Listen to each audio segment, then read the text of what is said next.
Boa noite a todos. Quinta-feira, 21 de abril, 19 horas.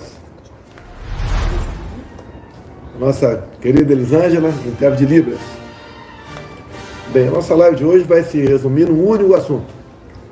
Eu vou fazer 3 leituras e não tecerei qualquer comentário. Primeiro, uma parte de considerandos. Segundo, um decreto. E o terceiro é um documento que explica as razões do decreto. Ou seja, praticamente tudo o que eu vou tratar aqui no decreto está em jurisprudência do senhor ministro Alexandre de Moraes. Ou seja, nós estamos cumprindo à risca o que lá atrás decidiu o senhor Alexandre de Moraes. Então é um decreto que será cumprido, porque ele é constitucional, conforme diz o próprio Alexandre de Moraes. E esse decreto, então, no meu entender, pode ser um marco para todos nós. Visa a concessão de graça ao deputado Daniel Silveira.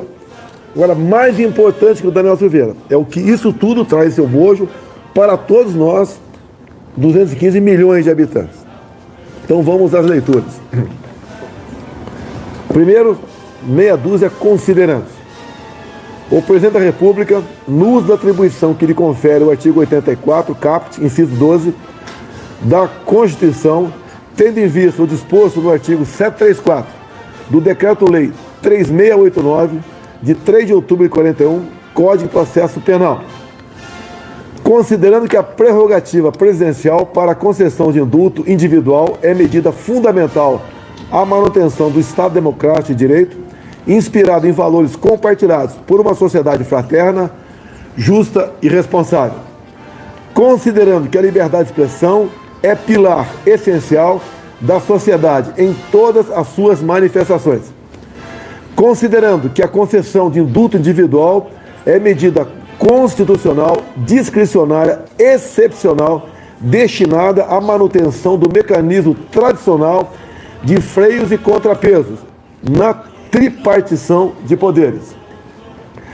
Considerando que a concessão de indulto individual decorre de juízo íntegro baseado necessariamente nas hipóteses legais e moralmente cabíveis. Considerando que ao Presidente da República foi confiada democraticamente a missão de zelar pelo interesse público. Considerando que a sociedade encontra-se em legítima comoção em vista da condenação de parlamentar, resguardado pela inviolabilidade de opinião deferida pela Constituição, que somente fez uso de sua liberdade de expressão. Decreta. Artigo 1º.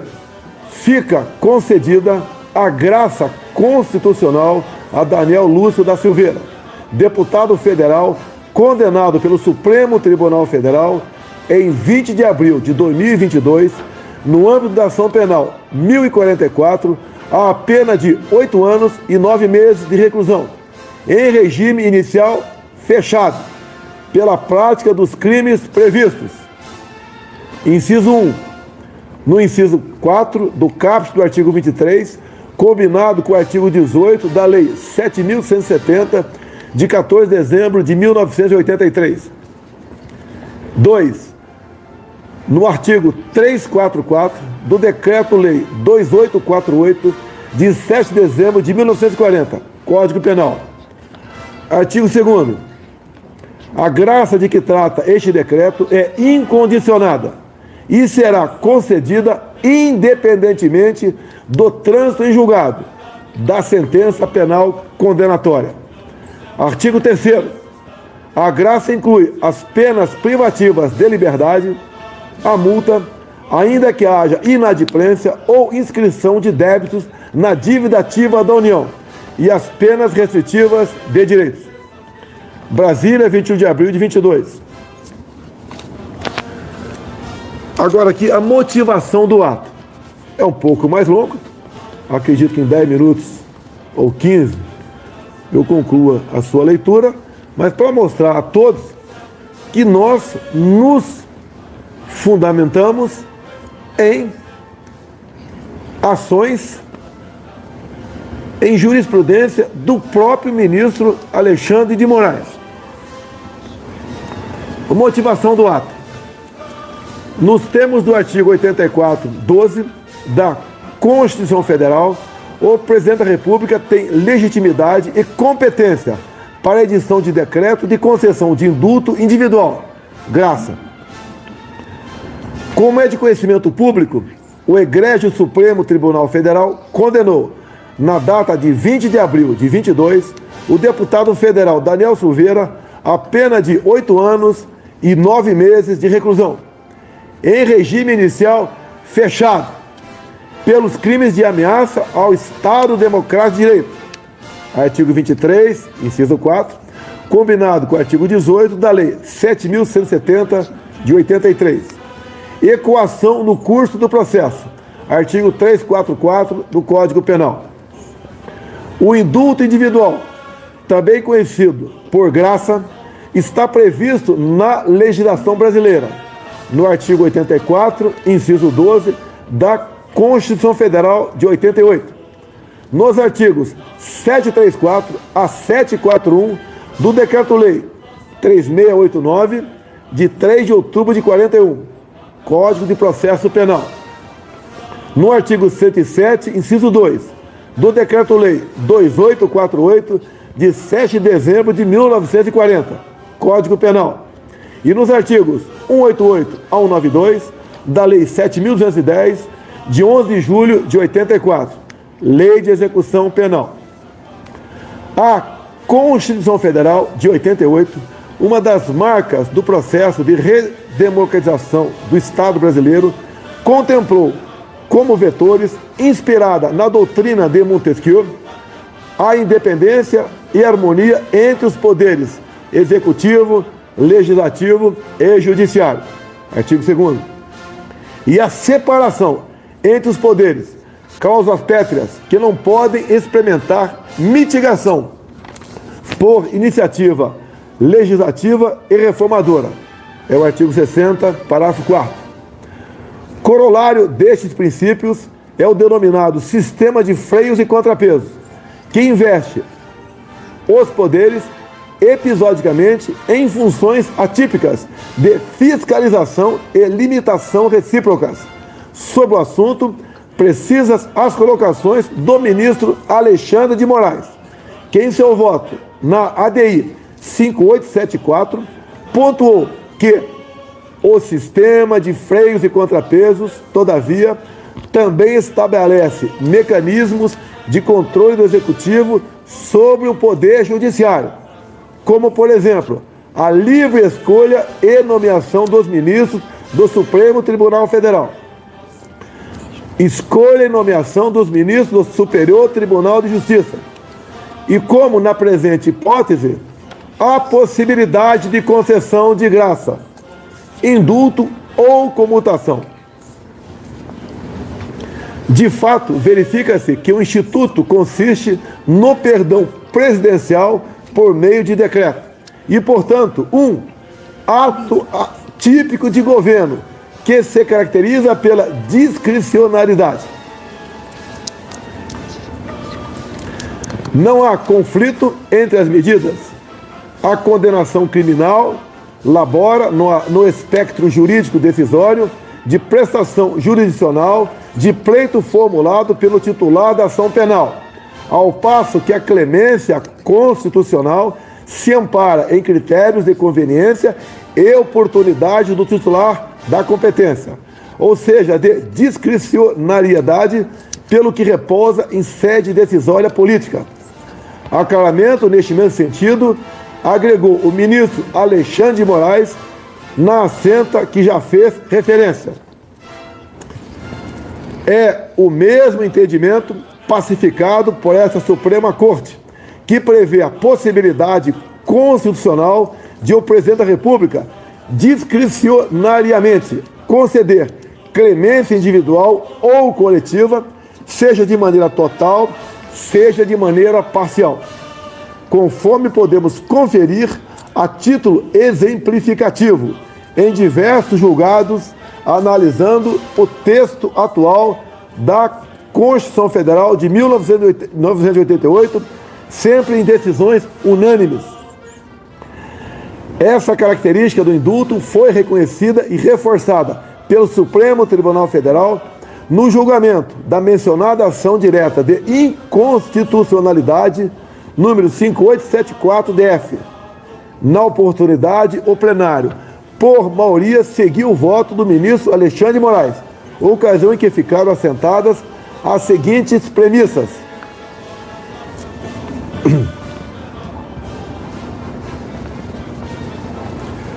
A Constituição Federal, visando principalmente a evitar o arbítrio e o desrespeito aos direitos fundamentais do homem, previu a existência dos poderes do Estado, independentes e harmônicos entre si, repartindo entre eles as funções estatais.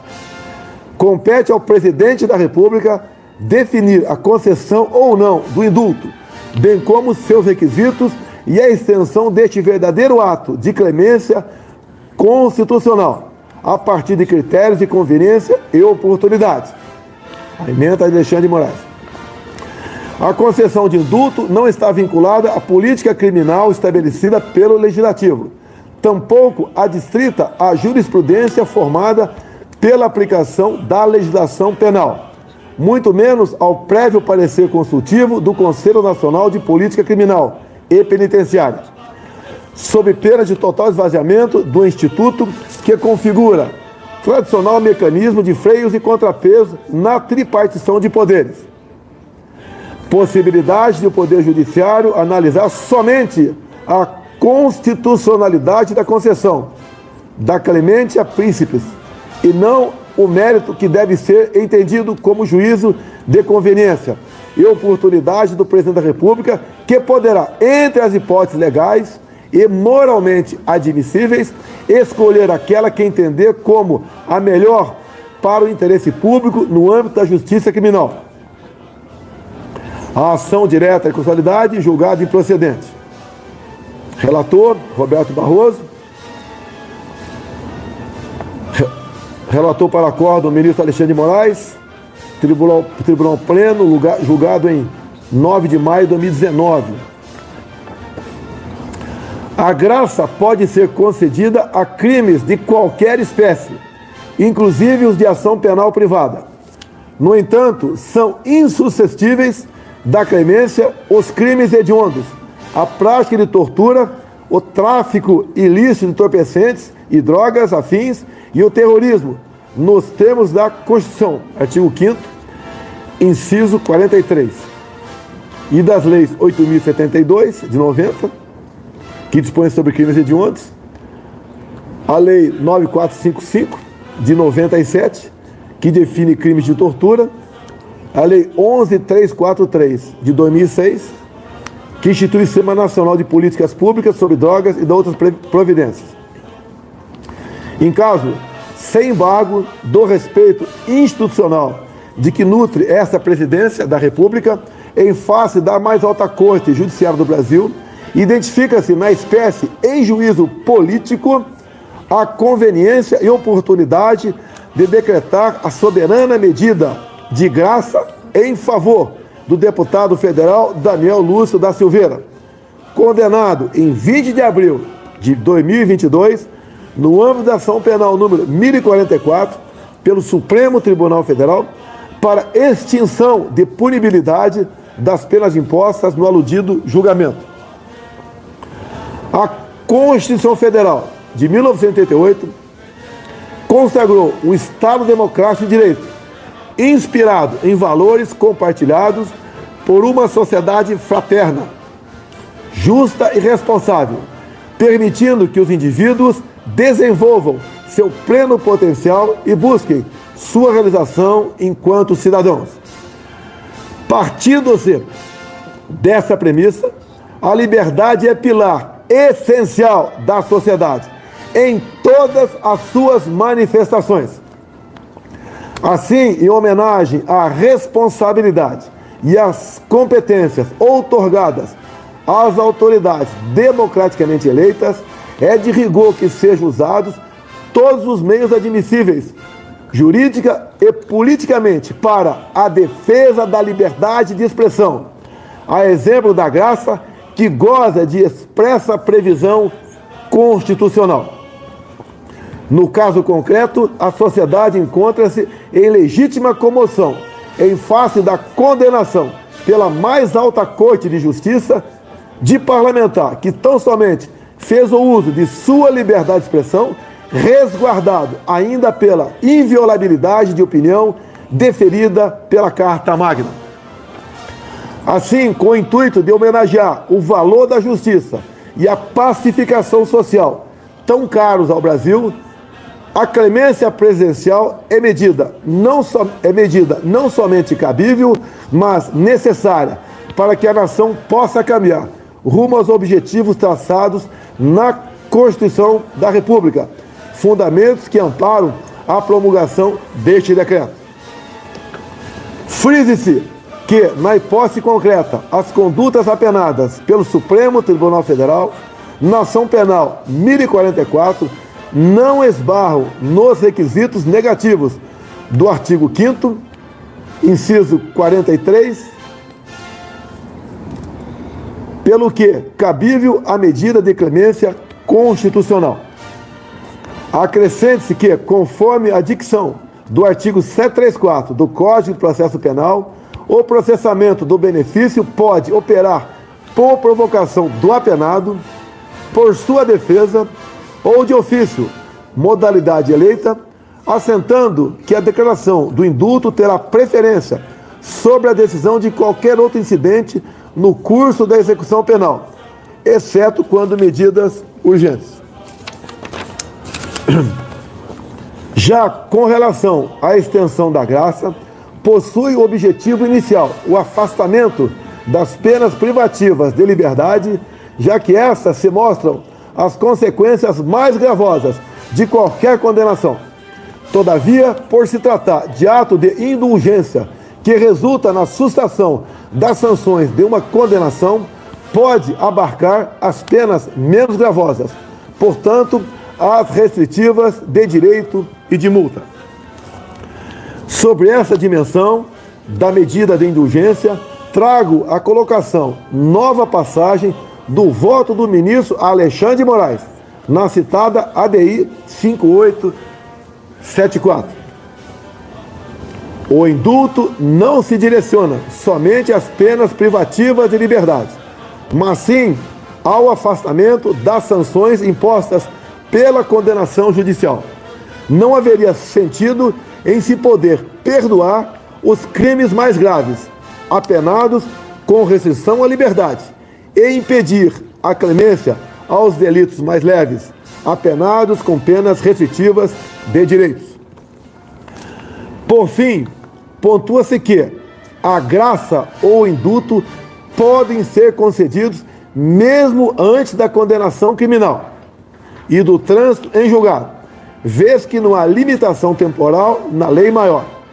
Esse aspecto fora igualmente abordado no julgamento da DI 5874, em que se afastou a inconstitucionalidade do artigo 11 do Decreto 9.246, de dezembro de 2017, que concedia indulto coletivo.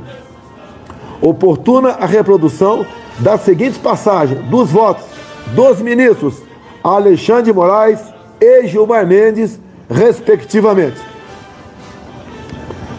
Alexandre de Moraes, abre aspas, da mesma maneira, em relação ao artigo 11, a Constituição Federal não limita o momento em que o presidente da República pode conceder o indulto, sendo possível isentar o autor da punibilidade mesmo antes de qualquer condenação criminal.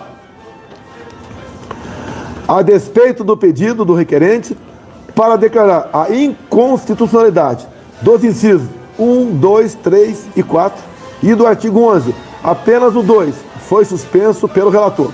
Isto é, suspendeu-se a concessão do indulto na pendência de recurso da acusação, pois a pena ainda pode ser ampliada, o que alteraria o marco de referência para a concessão do indulto. Na doutrina, afirma-se verificamos a possibilidade de se receber o indulto antes do trânsito em julgado. O indulto presidencial,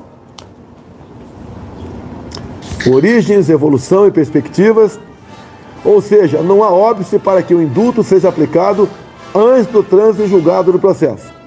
Conforme já afirmado, a concessão do indulto é prerrogativa do presidente da República, que já possui impactos no exercício da pretensão punitiva pelo Estado, podendo ter consequências em qualquer fase da persecução penal.